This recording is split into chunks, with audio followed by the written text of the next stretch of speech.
No, the title of this video and this video as a whole is not an April Fool's joke. Today we're talking about the next god coming into SMITE, or if we can call it a god anyways. There was some SMITE Datamining for this god just a few days ago, and that is because there was an April Fool's joke made by SMITE Datamining about this being Cthulhu.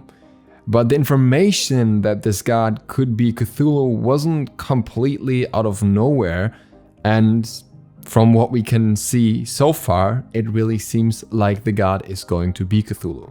And we'll discuss that in depth with the evidence that SMITE Datamining as well as Snufflebox have brought to light. And also we'll of course look at the kit and what we know about that so far. So, how did we end up with the god potentially being Cthulhu? The first aspect here is that skins that were used for this god, for the testing, are Abyssal Acolyte for Agni and the Baron Samedi tier 5 skin. It is worth mentioning here that technically these skins specifically could also be chosen as a distraction to mislead us very much into the direction of thinking that it's Cthulhu while someone else, but we have a lot of other evidence that points in the same direction, so we'll dig deeper into this. So from these skins we have the visual effects, the audio, the animations, and all of those were thrown together basically for Cthulhu. It could mean that the character could basically be a mage or could walk similar to the skins or have similar targeters, etc. But that is not necessarily implied.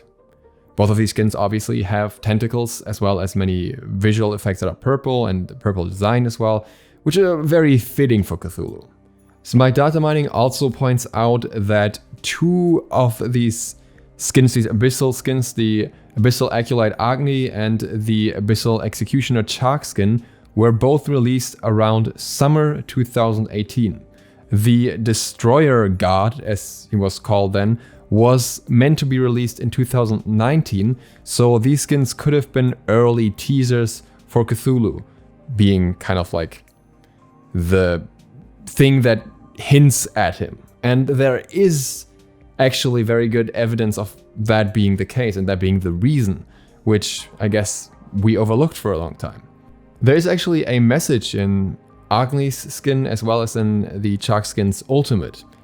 And this message is a slightly changed message from Cthulhu's lore. I will try my best to pronounce that message as is apparently intended to be pronounced. Feeling one of Cthulhu really, one on the third. Or in English, in his house at Rillier, dead Cthulhu waits dreaming. But two words were changed in this. Cthulhu Rillier was replaced with Abyssal Deep. The god trailer for 2020 specifically mentions the infinite abyss and what lies beneath, so that very much matches up here. SMITE Datamining also points out that there are obviously more abyssal skins, but the reason why they may have gone with these ones, even though one is not exactly an abyssal skin, for the model may be because they potentially want a normal walking animation and not something like Poseidon who's kind of surfing around. Freyr also speculates that the god may have some sort of transformation, and that's why they are using the tier 5, because the abilities seem to indicate having different versions. But I'm not entirely sure about that one. I think that could just be random coincidence if they wanted to use that specific model. Snufflebox actually posted some more hints on Reddit. First of all, one of the hints was in the 2019 video, where the teaser for the god that was meant to come out there specifically said the season will culminate with a being so powerful that its arrival will threaten the existence of all gods. It did not say a god, a being, and that would go very much in line with Cthulhu, who's not classified as a god. And then further saying its arrival, so classifying the being as an it, not a they. In addition to that, the trailer also depicts the being with a hand, and if the next god really is the Destroyer God, as we're kind of expecting, then them having hands would exclude a lot of the typical sea gods that are either sea creatures or in other ways not really fitting for this design, whereas Cthulhu is normally depicted with hands. In the Grim Omens event, there are icons hinting at the next gods. And the one that we can see for the next god is very much indicating that we'll have a god under the sea that is in some sort of city. We can see a shell there, so that part is not quite as matching necessarily, but then we can also see tentacles underneath that, or at least very likely tentacles, and that again hints very much towards Cthulhu. It doesn't even stop there. Snuffelbox also found that in the lore for the Grim Omens event, there is a text bit that says that Ratatoskr heard a sound, no, a voice, but a voice unlike any he had ever heard in a language he did not recognize.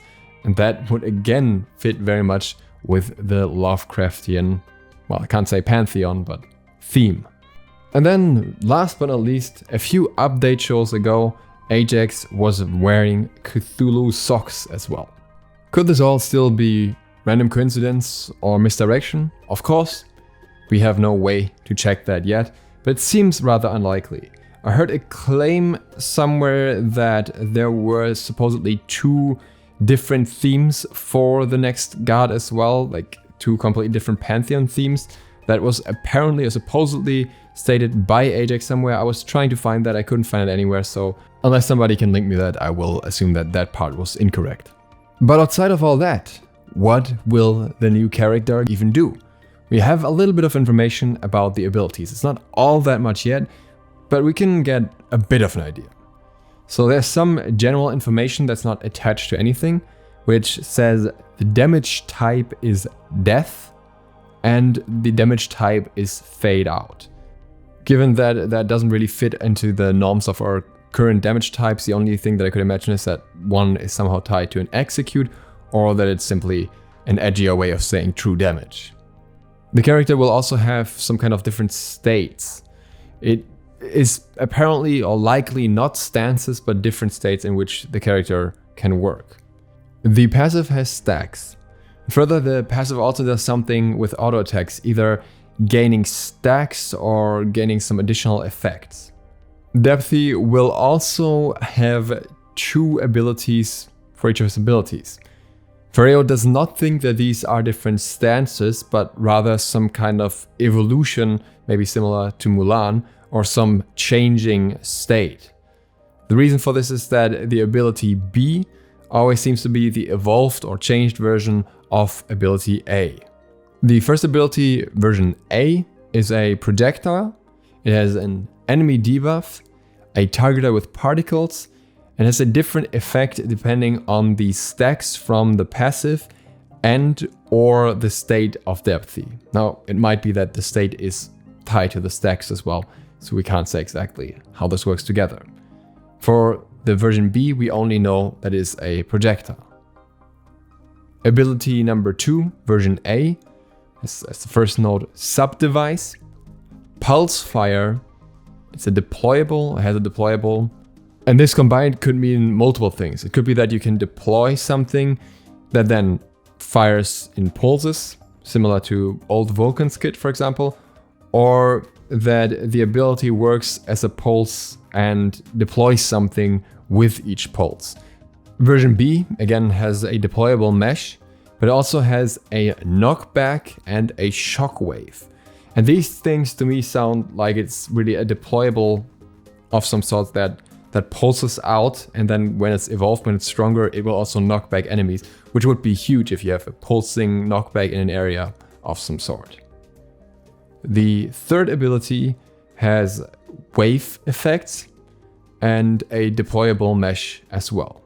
That's version A. We don't have any information on version B yet. As for the ultimate, we don't have any information on that either. Based on this information, it's really hard to tell what Depthzy or potentially Cthulhu is going to be in terms of a class, because while he is currently tested with mage models, it would be a little bit surprising to me, at least, if we had 2 typical damaging mages back to back.